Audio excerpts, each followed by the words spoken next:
بسم الله الرحمن الرحيم ياسين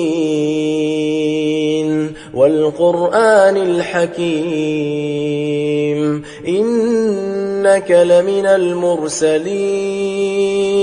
على صراط مستقيم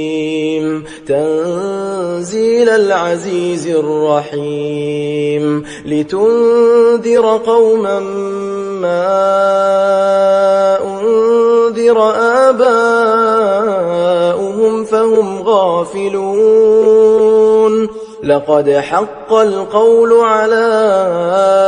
أكثرهم فهم لا يؤمنون إنا جعلنا في أعناقهم أغلالا فهي إلى الأذقان فهم مقمحون وجعلنا من بين أيديهم سدا ومن خلفهم سدا فأغشيناهم فهم لا يبصرون وسواء عليهم أأنذرتهم أم لم تنذرهم لا يؤمنون إنما تنذر من اتبع الذكر وخشي الرحمن بالغيب فبشره بمغفرة وأجر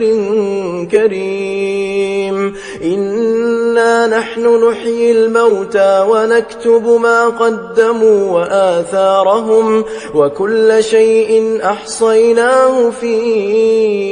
إمام مبين واضرب لهم مثلا أصحاب القرية إذ جاءها المرسلون إذ أرسلنا إليهم 2 فكذبوهما فعززنا بثالث فقالوا إنا إليكم مرسلون قالوا ما أنتم إلا بشر مثلنا وما أنزل الرحمن من شيء إن أنتم إلا تكذبون قالوا ربنا يعلم إنا إليكم لمرسلون وما علينا إلا البلاغ المبين قالوا إنا تطيرنا بكم لئن لم تنتهوا لنرجمنكم وليمسنكم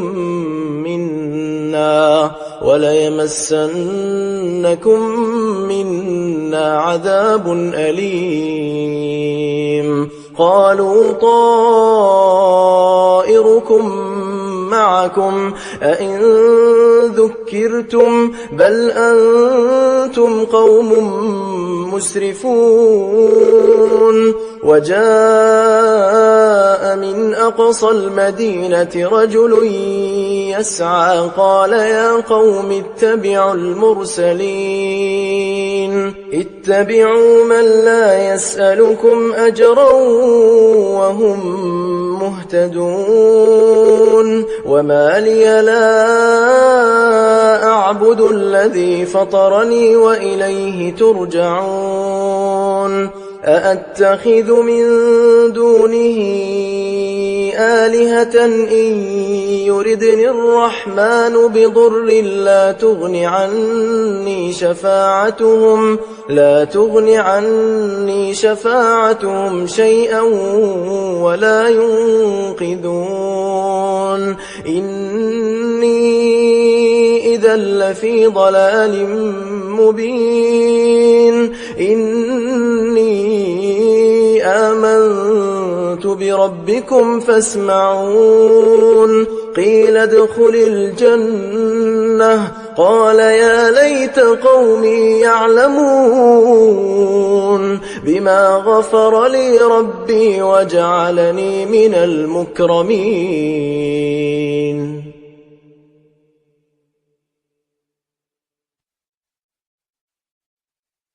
وما أنزلنا على قومه من بعده من جند من السماء وما كنا منزلين إن كانت إلا صيحة واحدة فإذا هم خامدون. يا حسرة على العباد ما يأتيهم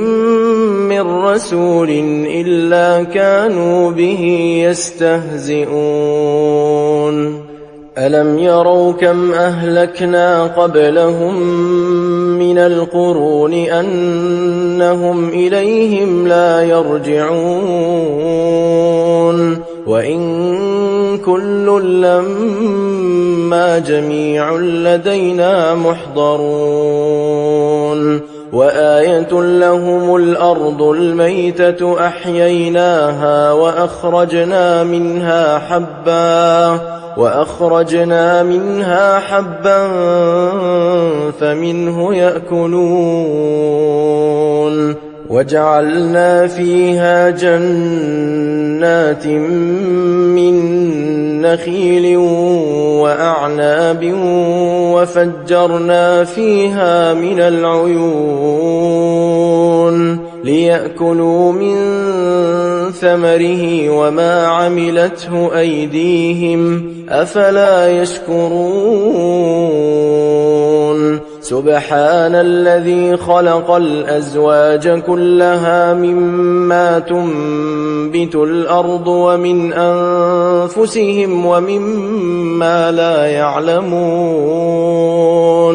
وآية لهم الليل نسلخ منه النهار فإذا هم مظلمون. والشمس تجري لمستقر لها ذلك تقدير العزيز العليم. والقمر قدرناه منازل حتى عاد كالعرجون القديم. لا الشمس ينبغي لها أن تدرك القمر ولا الليل سابق النهار وكل في فلك يسبحون. وآية لهم أنا حملنا ذريتهم في الفلك المشحون وخلقنا لهم من مثله ما يركبون. وإن نشأ نغرقهم فلا صريخ لهم ولا هم ينقذون إلا رحمة منا ومتاعا إلى حين. وإذا قيل لهم اتقوا ما بين أيديكم وما خلفكم لعلكم ترحمون. وما تأتيهم من آية من آيات ربهم إلا كانوا عنها معرضين. وإذا قيل لهم أنفقوا مما رزقكم الله قال الذين كفروا للذين آمنوا أنطعم من لو يشاء الله أطعمه إن أنتم إلا في ضلال مبين. ويقولون متى هذا الوعد إن كنتم صادقين ما ينظرون إلا صيحة واحدة تأخذهم وهم يخصمون فلا يستطيعون توصية ولا إلى أهلهم يرجعون ونفخ في الصور فإذا هم من الأجداث إلى ربهم ينسلون قالوا يا ويلنا من بعثنا من مرقدنا هذا ما وعد الرحمن وصدق المرسلون إن كانت إلا صيحة واحدة فإذا هم جميع لدينا محضرون فاليوم لا تظلم نفس شيئا ولا تجزون إلا ما كنتم تعملون إن أصحاب الجنة اليوم في شغل فاكهون هم وأزواجهم في ظلال على الأرائك متكئون لهم فيها فاكهة ولهم ما يدعون سلام قولا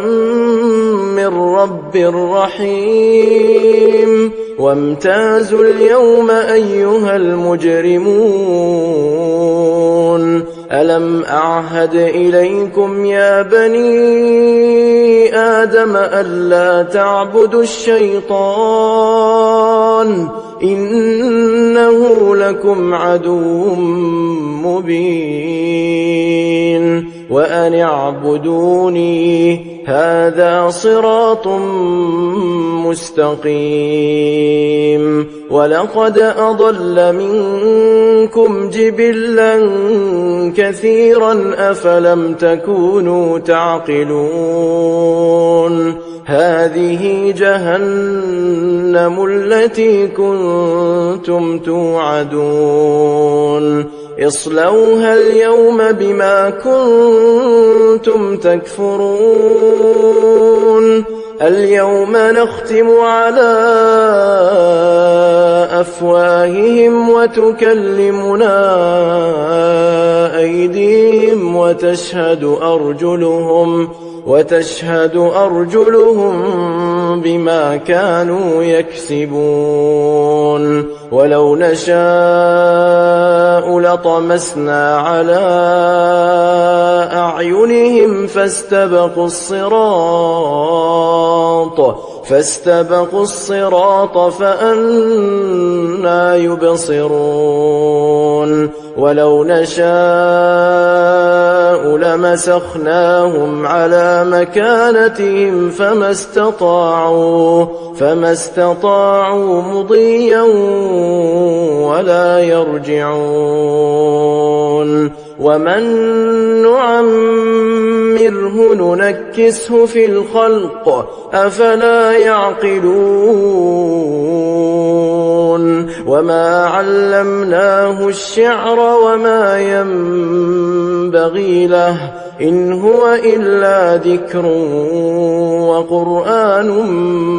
مبين لينذر من كان حيا ويحق القول على الكافرين أولم يروا أنا خلقنا لهم مما عملت أيدينا أنعاما فهم لها مالكون وذللناها لهم فمنها ركوبهم ومنها يأكلون ولهم فيها منافع ومشارب أفلا يشكرون واتخذوا من دون الله آلهة لعلهم ينصرون لا يستطيعون نصرهم وهم لهم جند محضرون فلا يحزنك قولهم إنا نعلم ما يسرون وما يعلنون أولم ير الإنسان أنا خلقناه من نطفة فإذا هو خصيم مبين وضرب لنا مثلا ونسي خلقه قال من يحيي العظام وهي رميم قل يحييها الذي أنشأها أول مرة وهو بكل خلق عليم الذي جعل لكم من الشجر الأخضر نارا فإذا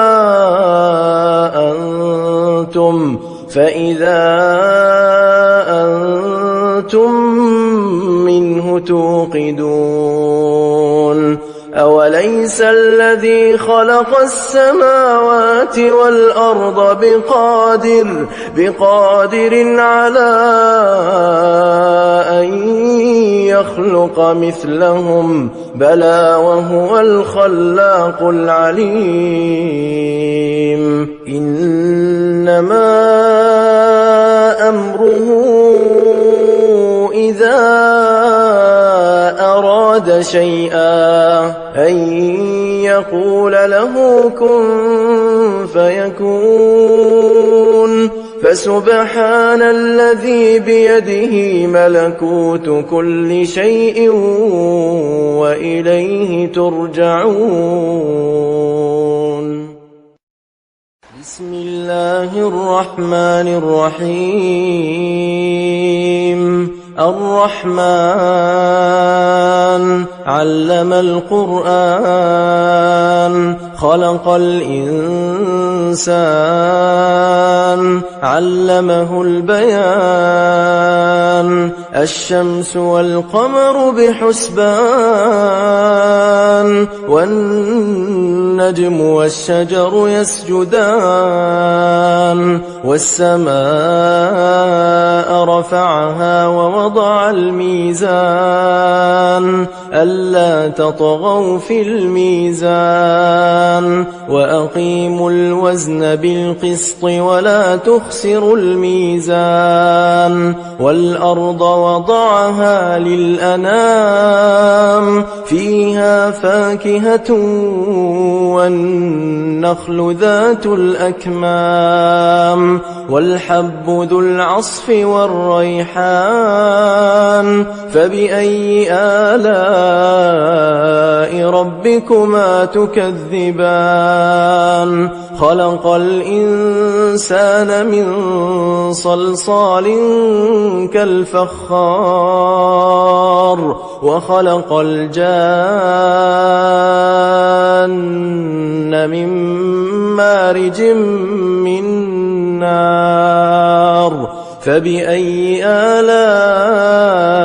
ربكما تكذبان رب المشرقين ورب المغربين فبأي آلاء ربكما تكذبان مرج البحرين يلتقيان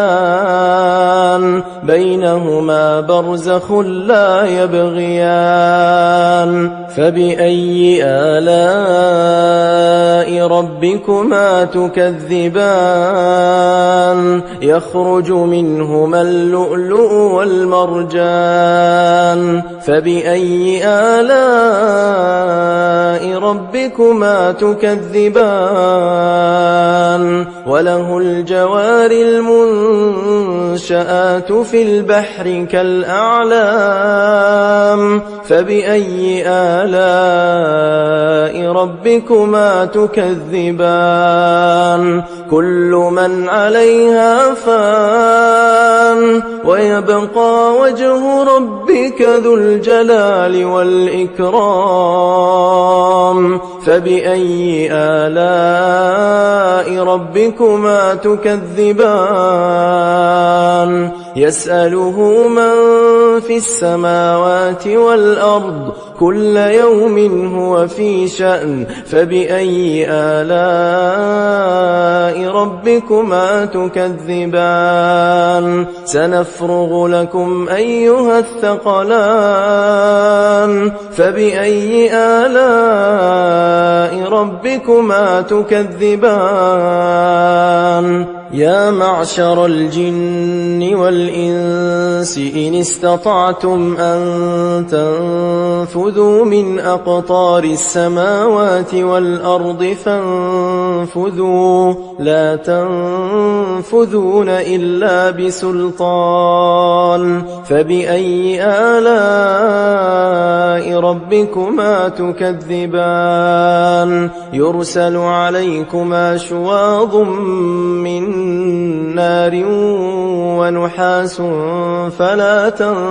تنتصران فبأي آلاء ربكما تكذبان فإذا انشقت السماء فكانت وردة كالدهان فبأي آلاء ربكما تكذبان فيومئذ لا يسأل عن ذنبه إنس ولا جان فبأي آلاء ربكما تكذبان يعرف المجرمون بسيماهم فيؤخذ بالنواصي والأقدام فبأي آلاء ربكما تكذبان هذه جهنم التي يكذب بها المجرمون يطوفون بينها وبين حميم آن فبأي آلاء ربكما تكذبان ولمن خاف مقام ربه جنتان فبأي آلاء ربكما تكذبان ذواتا أفنان فبأي آلاء ربكما تكذبان فيهما عينان تجريان فبأي آلاء ربكما تكذبان فيهما من كل فاكهة زوجان فبأي آلاء ربكما تكذبان متكئين على فرش بطائنها من استبرق وجنى الجنتين دان فبأي آلاء ربكما تكذبان فيهن قاصرات الطرف لم يطمثهن إنس قبلهم ولا جان فبأي آلاء ربكما تكذبان كأنهن الياقوت والمرجان فبأي آلاء ربكما تكذبان هل جزاء الإحسان إلا الإحسان فبأي آلاء ربكما تكذبان ومن دونهما جنتان فبأي آلاء ربكما تكذبان مدهامتان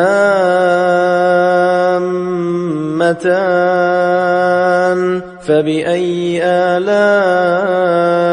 ربكما تكذبان فيهما عينان نضاختان فبأي آلاء ربكما تكذبان فيهما فاكهة ونخل ورمان فبأي آلاء ربكما تكذبان فيهن خيرات حسان فبأي آلاء ربكما تكذبان حور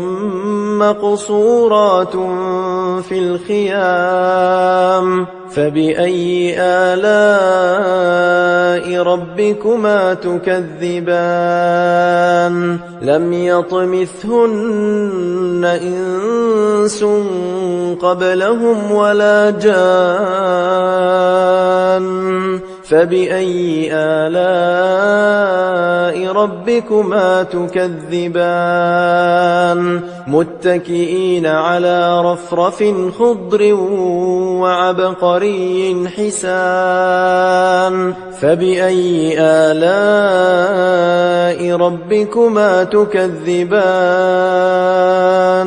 تبارك اسم ربك ذي الجلال والإكرام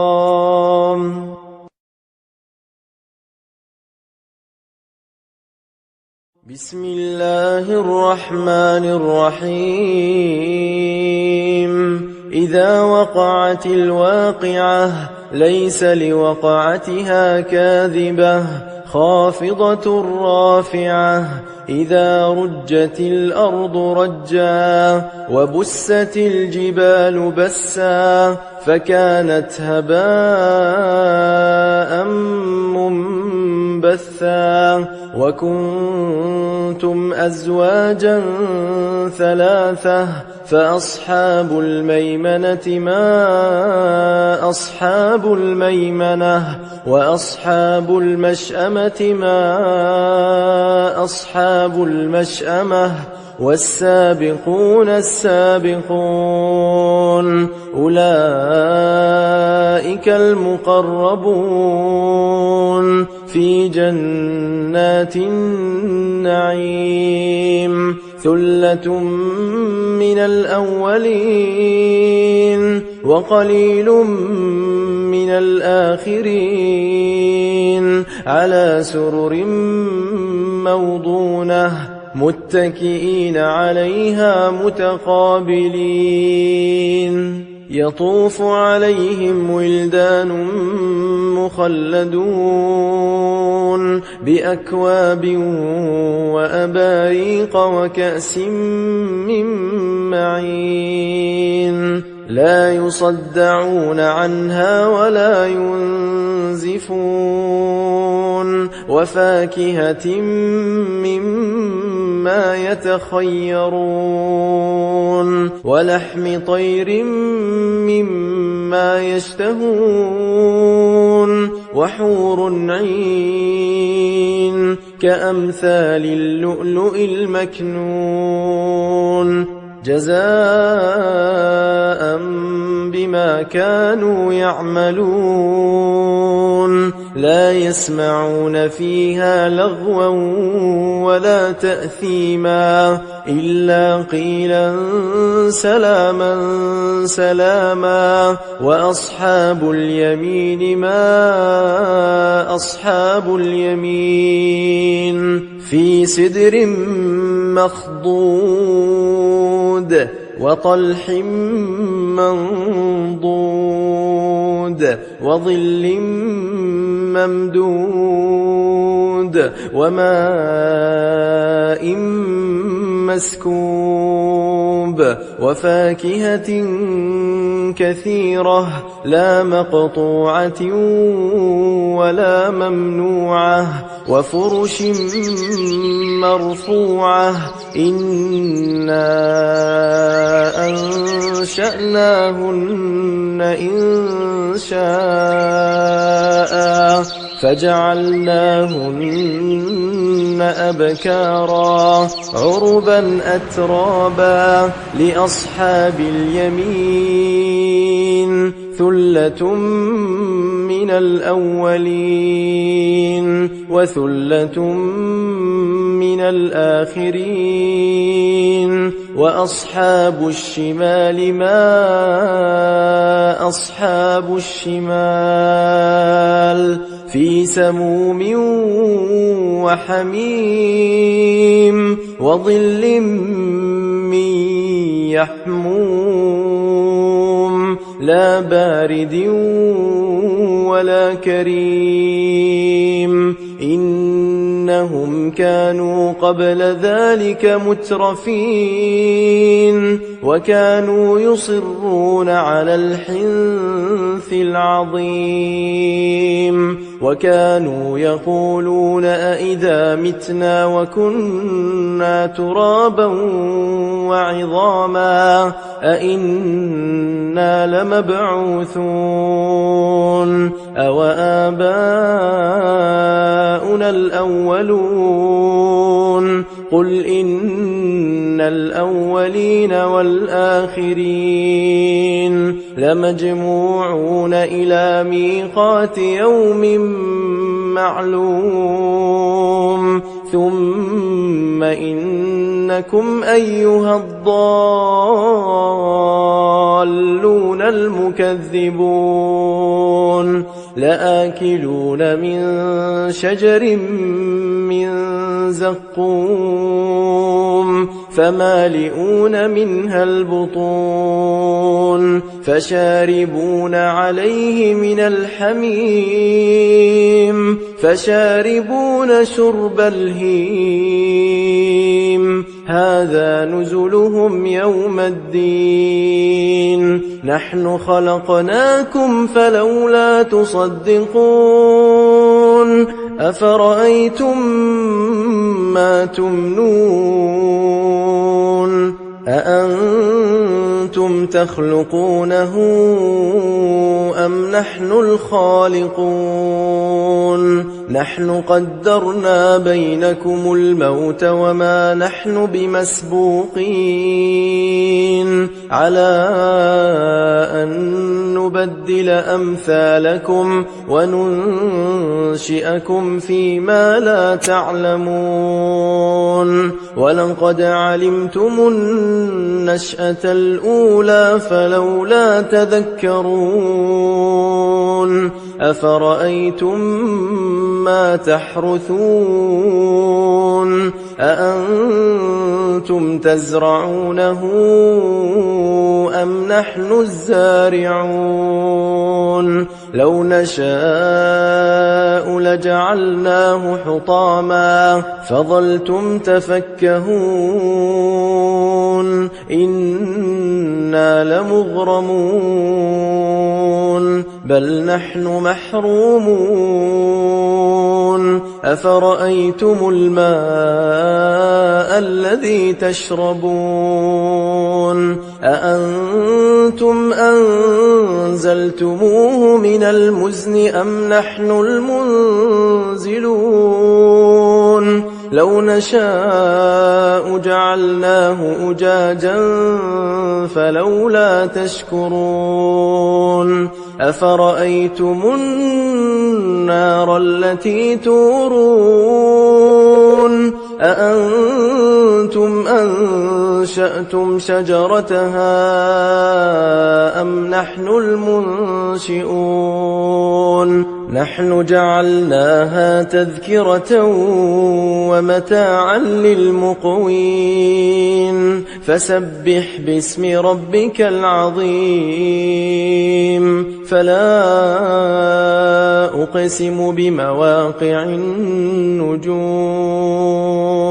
وإنك إنه لقسم لو تعلمون عظيم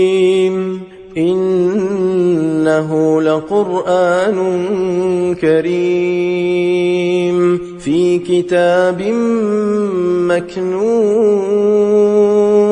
لا يمسه إلا المطهرون تنزيل من رب العالمين أفبهذا الحديث أنتم مدهنون وتجعلون رزقكم أنكم تكذبون فلولا إذا بلغت الحلقوم وأنتم حينئذ تنظرون ونحن أقرب إليه منكم ولكن لا تبصرون فلولا إن كنتم غير مدينين ترجعونها إن كنتم صادقين فأما إن كان من المقربين فروح وريحان وجنة نعيم وأما إن كان من أصحاب اليمين فسلام لك من أصحاب اليمين وأما إن كان من المكذبين الضالين فنزل من حميم وتصلية جحيم إن هذا لهو حق اليقين فسبح باسم ربك العظيم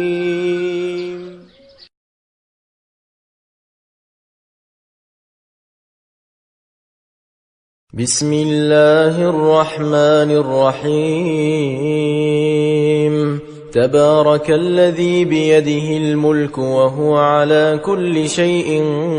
قدير الذي خلق الموت والحياة ليبلوكم أيكم أحسن عملا وهو العزيز الغفور الذي خلق 7 سماوات طباقا ما ترى في خلق الرحمن من تفاوت فارجع البصر هل ترى من فطور ثم ارجع البصر كرتين ينقلب إليك البصر خاسئا وهو حسير ولقد زينا السماء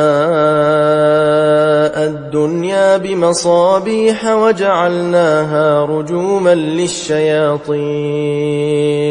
وأعتدنا لهم عذاب السعير وللذين كفروا بربهم عذاب جهنم وبئس المصير إذا ألقوا فيها سمعوا لها شهيقا وهي تفور تكاد تميز من الغيظ كلما ألقي فيها فوج سألهم خزنتها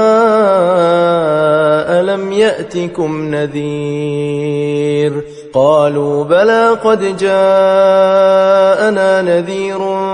فكذبنا وقلنا ما نزل الله من شيء إن أنتم إلا في ضلال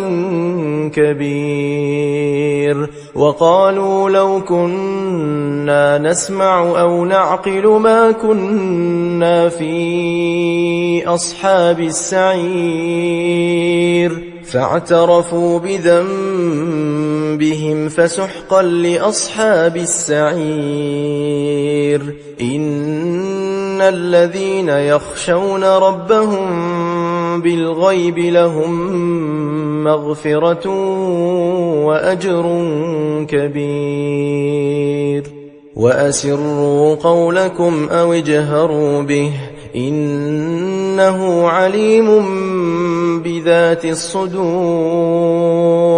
ألا يعلم من خلق وهو اللطيف الخبير. هو الذي جعل لكم الأرض ذلولا فامشوا في مناكبها وكلوا من رزقه وإليه النشور. أأمنتم